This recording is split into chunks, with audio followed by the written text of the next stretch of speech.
Quero ler um texto que está na Epístola aos Hebreus, capítulo de número 12, versos 12 até o 14. Texto bem conhecido, mas que eu quero meditar nessa manhã sobre 5 pontos aí desse texto.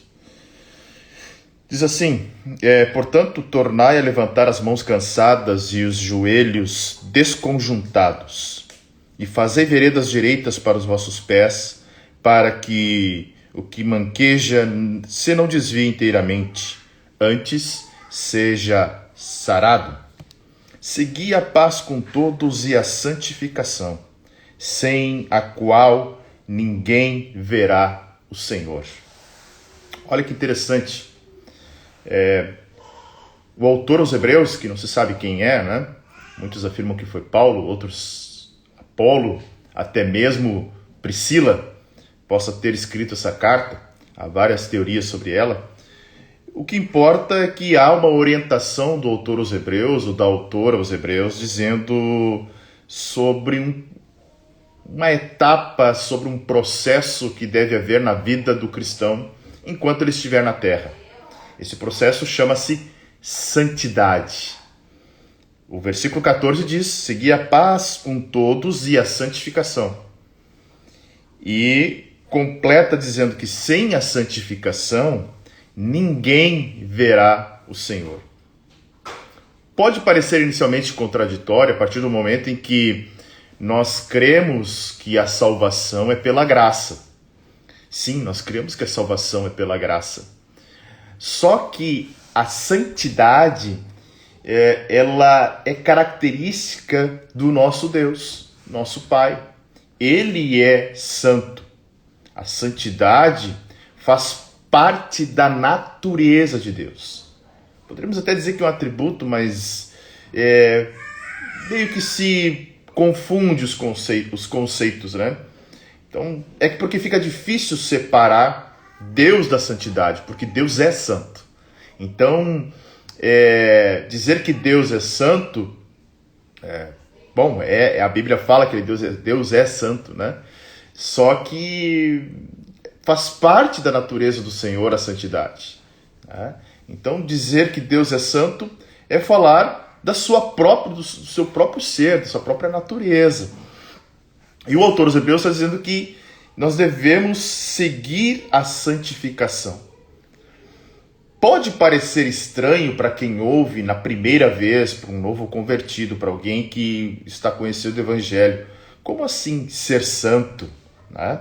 Até porque, como vivemos num país de origem católica, né, eu costumo dizer que o primeiro evento religioso no Brasil, né, foi uma missa. Então, os jesuítas lá com os índios acabaram realizando uma missa, né? Então, o país é um país de origem católica. E há na tradição dos povos um conceito de santidade. O que é ser santo? Santo é alguém que teve uma vida piedosa, que já morreu, e a igreja acabou canonizando esse ser. Bom, esse é um conceito da Igreja Católica. Mas a Bíblia fala que é possível ser santo, sim. Aí você vai dizer, mas como que eu vou ser santo? Né? Se o mundo hoje, né, o sistema jaz no maligno. É claro que nós só vamos alcançar a estatura de varão perfeito quando nós estivermos no céu. Mas, como eu disse anteriormente, santidade é um processo em que é contínuo, né? No meu ramo de trabalho, a gente trabalha muito com processo e projeto. O que é projeto? Projeto é construir um edifício. Por mais que você possa usar a mesma planta em vários terrenos, cada projeto é um projeto. Porque você vai ter problemas e variáveis que cada projeto vai encontrar, né, dentro das suas especificidades. Então, o projeto é único, tem início, começo e fim. Processo é aquilo que você faz frequentemente. Quer ver um processo na sua casa? É ir ao mercado. Você faz constantemente. Isso é um processo, né? Ele é contínuo. Né? Então, processos são situações que não possuem fim. Você faz a todo instante. Isso é processo. A santidade é um processo.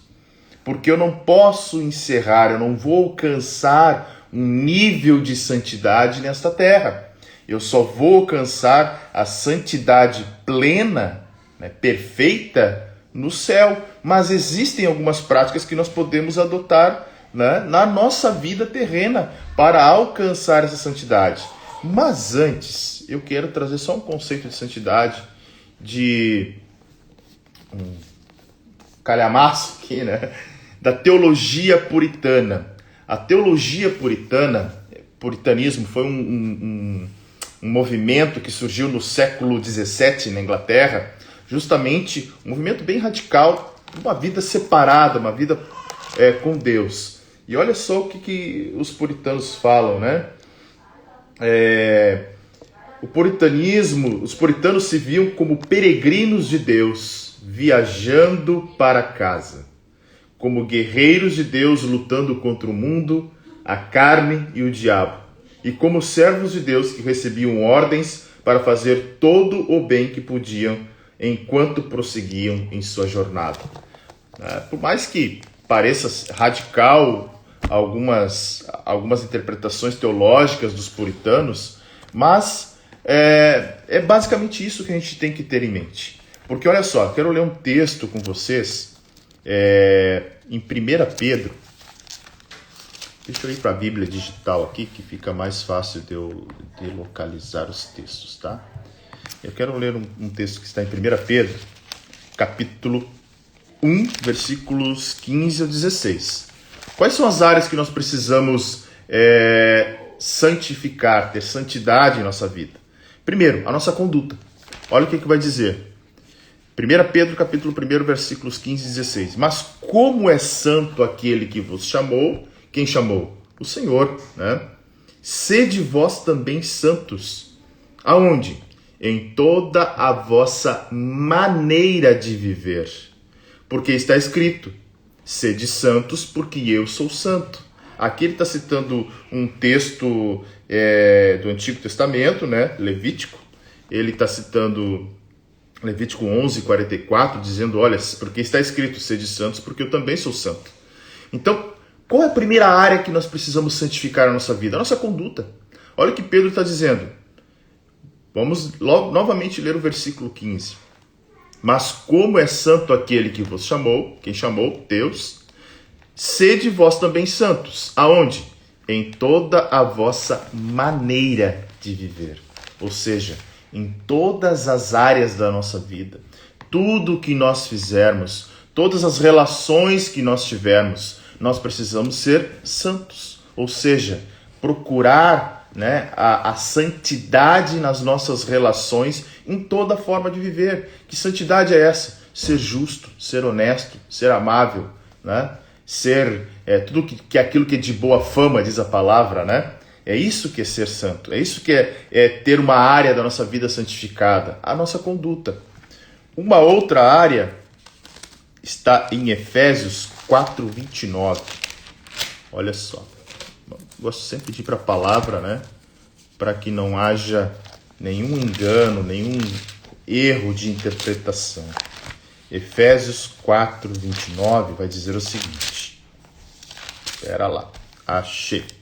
Não saia da vossa boca nenhuma palavra torpe, mas só a que for boa para promover a edificação, para que dê graça aos que ouvem.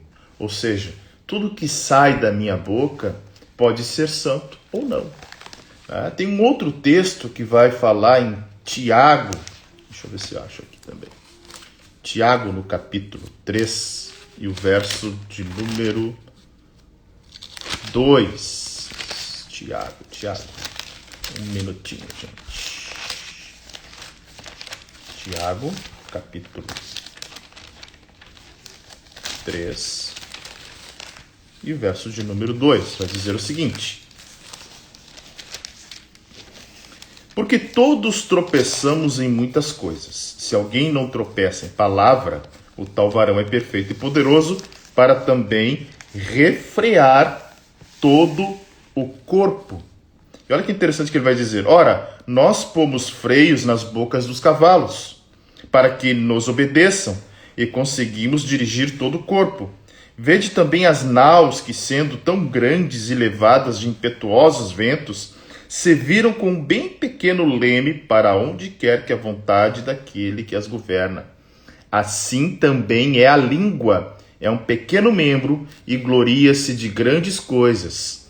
Vede quão grande bosque um pequeno fogo incendeia. A língua também é um fogo, como mundo de iniquidade. A língua está posta entre os nossos membros e contamina todo o corpo e inflama o curso da natureza, e é inflamada pelo inferno. Ou seja, não basta eu ter uma conduta de santificação, mas as palavras que saem da minha boca precisam ser palavras também de santificação. Não posso ter palavras para amaldiçoar, palavras que ferem, palavras que mentem, né? Que é muito fácil, né? As pessoas contarem mentiras hoje em dia e essas mentiras viram pseudo-verdades. Mas uma mentira contada 1000 vezes continua sendo mentira.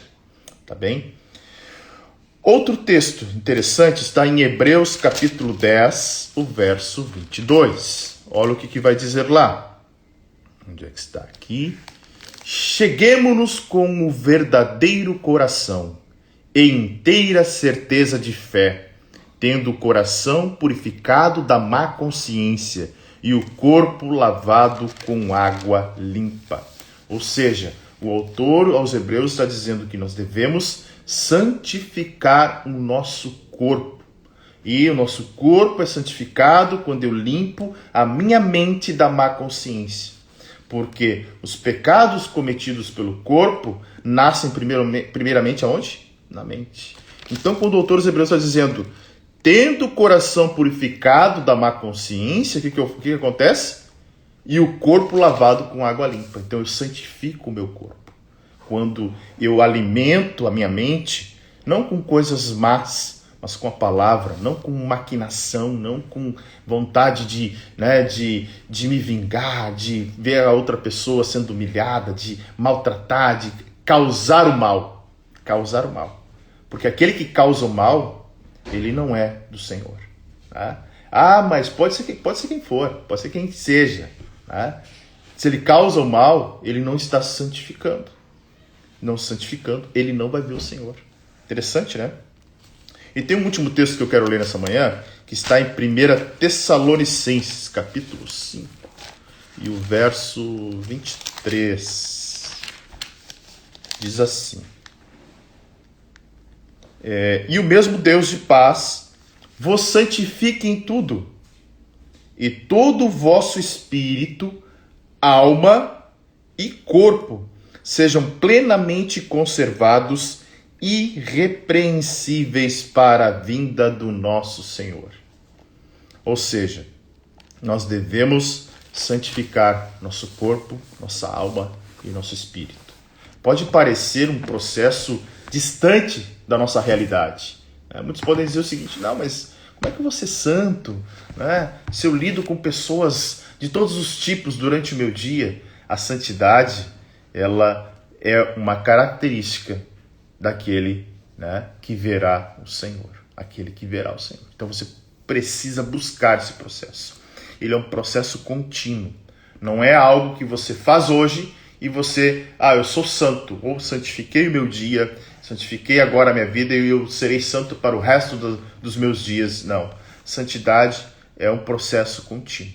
É aquele processo que você faz todos os dias, de levantar, escovar os dentes, tomar um banho. A santidade é isso. Ela é um processo diário, que você faz por intermédio da leitura da palavra, da meditação na palavra, da oração, da intimidade, da comunhão com Deus. Aí você santifica a sua conduta, as suas palavras, o seu corpo, a sua alma, o seu espírito, todo o teu ser. Todo o teu ser deve ser santificado. Amém? Que você guarde essa palavra hoje, compartilhe com alguém, mande para alguém, mande aí por um aviãozinho para alguém aí, para que a pessoa possa ver essa mensagem. O objetivo aqui é falar da palavra e somente da palavra do Senhor. tá bem? Então, santidade é um processo que está ao nosso alcance. Sem santidade, ninguém verá o Senhor. Um bom dia para o Gerson, para o Denis, para o Rogério, para o Ronaldo.